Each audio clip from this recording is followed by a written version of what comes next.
Blizzard Hybrid is powerful and it is versatile, you guys. There's no doubt about that, so it's no wonder I wanted to do another video on it. In fact, I got 4 different attacks of mine to show you, and then I want to show you a buddy of mine's attack in an esports style 5 versus 5 friendly war. He came up with a really creative way to use it, and he did it when the war was on the line. He had to triple this base for us to get the win, so let's see how that one's going to turn out. Now, Invisibomb went down on the Town Hall, or Blizzard, whatever you want to call it. Don't get me wrong, man. Blizzard's a brilliant name for it, combining the wizard with the blimp, but it throws me off since there's really no freezes or ice golems or anything cold involved, so the Blizzard name kind of throws me off. I'm partial to the Invisibomb, whatever. It's the same thing. It's very strong. Now, then we do that Blizzard, and then we drop the miners and hogs on one side of the base. We get them started working, and right shortly after that, we're gonna drop the heroes, all right? This becomes very important. Usually with mass miner type attacks,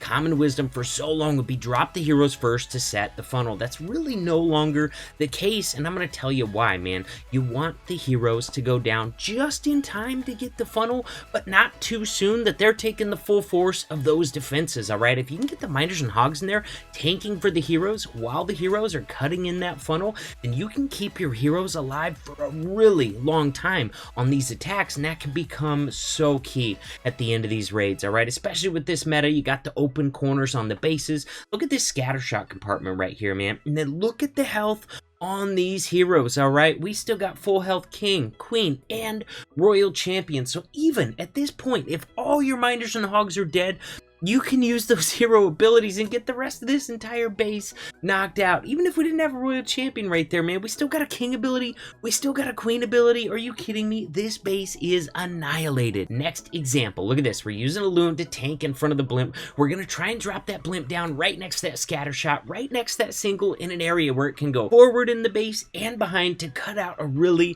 nice fat chunk of the base. And then we're just counting. We're counting to 4 between those invisibility spell drops to keep them invisible. We want to get this funnel set in here, man. We've cut most of this ring out, but if you look at the top right, we got like a little gold mine out there that still needs to be taken out, so I'm going to take that out with a couple of miners. Now this one, we had a damage CC, and my Invisibomb did not kill it, so I go ahead and drop my heroes a little earlier than usual to make sure I can get that CC poisoned, dealt with, and killed. But I'm not going to waste any time. Now that we got that funnel completed, I'm going to dump in those miners, dump in those hogs, followed by that Grand Warden and the Royal Champion. Now we've got them working their way in towards the Town Hall. Now, in this one, I haven't quite dropped that Royal Champion yet because I'm not sure if my hogs and miners are going to path to that Town Hall or not. All right, so if they all go around it, I can direct target that Town Hall with my Royal Champion, no problem. But now that I see I got a big fat group of miners in there on the Town Hall, it's not going to be an issue. I'm not going to waste any more time. I'm going to drop my Royal Champion down in that 6 o'clock section where she's still got a little bit of tanking, where the hogs were kind of dying out, man. We need to keep those troops supported. Now, even though I had to play my heroes earlier than usual, and that resulted in my king going down, my queen does still have her ability, and that can really come in clutch towards the end of these attacks. Now, we got miners going in to face off with that enemy queen and try and tank and take out that single target Inferno, while my royal champion, with her ability still intact, is trying to sneak up on the backside of this base where she can pop her ability, take out the remaining defenses. Guys, we got another triple, and we're going to swag that queen ability. We don't even need it. All right, guys, next example. Once again, I'm going to be kind of prioritizing the Town Hall on some of these hits, man, because when you take that Town Hall out nice and early, you take away the need to use that Grand Warden ability right there. You take away the possibility of having your hogs run past it while the miners haven't activated it yet.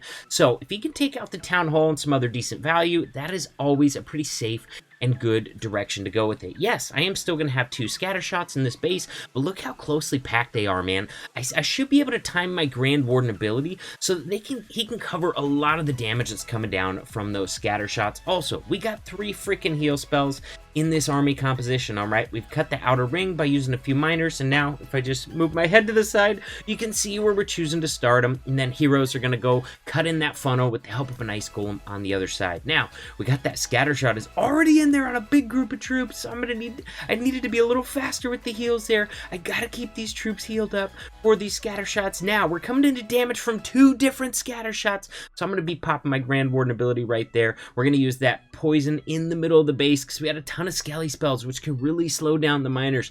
I think I was thinking that I had already killed the CC on this attack, so I ended up using that poison on the skellies and the core. A lot of times the Invisibomb just takes out the enemy CC, but it is a damaged CC, so my queen's going to have to deal with it. Up on that left-hand side, Royal Champion's going to help. Doesn't even matter, guys. Base still annihilated. Next example, once again, we're going in for this town hall, man. Gonna try and land not right next to it, because if you get too close to that town hall, when that blast goes off, it just roasts all your super wizards. So you want to get it close, but not too close. You are popping that blimp manually, and it didn't even matter. They rushed in to go after that clan castle, and they died to the bomb blast anyways. You know what? That's all right. This is not over, man. Yes, I could have got some more value out of the super wizards if they hadn't died to that blast, but I still might have got enough, man.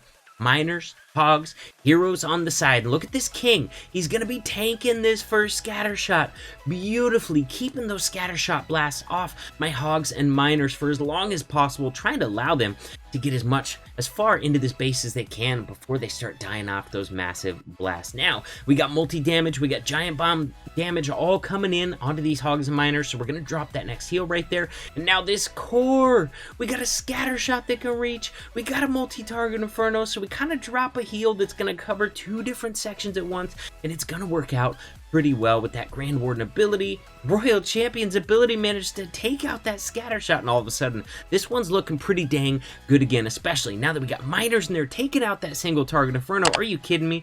We still got a ton of miners, we still got a ton of hogs, we still got a Royal Champion, we still got the other heroes all up. Queen still has her ability. Guys, we don't even have to watch the end of this. We know that this one is a triple. All right, guys, the last example, and then I'm going to show you my buddy's war attack. Using this attack, he got creative, and the war was on the line. If he does not 3-star this attack, we lose our esports style war. So it's all on the line, man. Here we go. We got those wizards. My invisibility spell was just a little bit late, but did I manage to go in there and get both of those scatter shots? I saw a spot I could get 2 scatter shots right in between them, and I was like, that is absolutely where I'm going to be using this blizzard. Now, we dropped the miners down, we got a CC witches, so we got to place that poison correctly. Otherwise, those CC witches and skellies will keep the miners tied up forever. But we managed to get the spell dropped right now. We drop a couple more groups of hogs in front of the Royal Champion to go in and direct target, take out this single target inferno. Love that, man. Hogs are perfect at tanking in front of the Royal Champion. They get a little closer to the defense than she does, and they have a similar, if not the exact same speed. So if the hogs start in front of her, man, they stay in front of her until they are dead, and that's going to work out beautifully right here. Now, we're going to use that Grand Warden ability to get that Town Hall killed as soon as we see that some troops are going to be pathing in there. Now, we don't have very many Hog Riders left, but I'm trying to keep them alive so this RC can get this single taken out. We're going to have to pop the ability, but with that heal spell, we keep her at full health through that single target inferno. Now, we still got a queen ability. We got some more Hog Riders in front of this Royal Champion. Singles down, yet another base wrecked. All right, guys, look at this freaking army comp. First of all, he's got a Hound to tank for that blimp. He's also got 5 witches, but the majority of this army is the hybrid. 17 miners, 14 hogs. He does not even have a maxed out Royal Champion, and he's still going in, hitting these for 5v5 friendly wars esports style, and hitting them with confidence. Look at that Hound right in front of the blimp. He wants to get that blimp right there, man. Oh, I don't know. Was he trying to get all the way to the town hall? Nope. He pops it manually right there. He's actually got some wall breakers in there so they can open up the wall and take out that single target inferno as well. Nice move, man. Otherwise, they wouldn't have been able to reach that single. Now, look at what else he's got in this spell comp.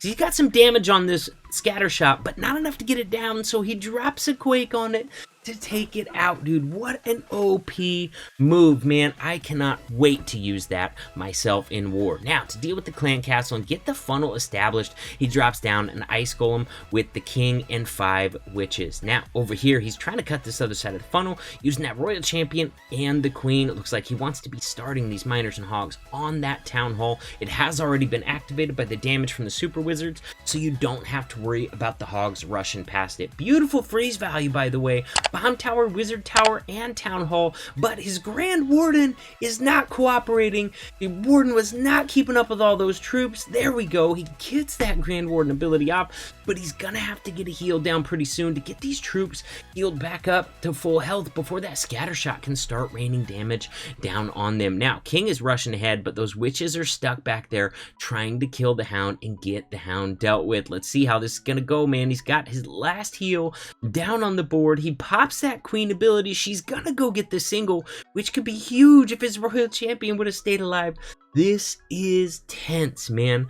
Oh, Giant Bomb takes out so many troops. Look at this, dude. Are those miners gonna path to the multi-target Inferno? Remember, if he doesn't triple this, we lose this war. They get the multi down. I don't even believe it, dude. When I saw this army comp, I was like, what is even going on, man? But that Quake, it was brilliant. I'm not convinced he got a lot of value out of the witches, but he got the triple anyways with the Blizzard hybrid when it counted, when the war was on the line.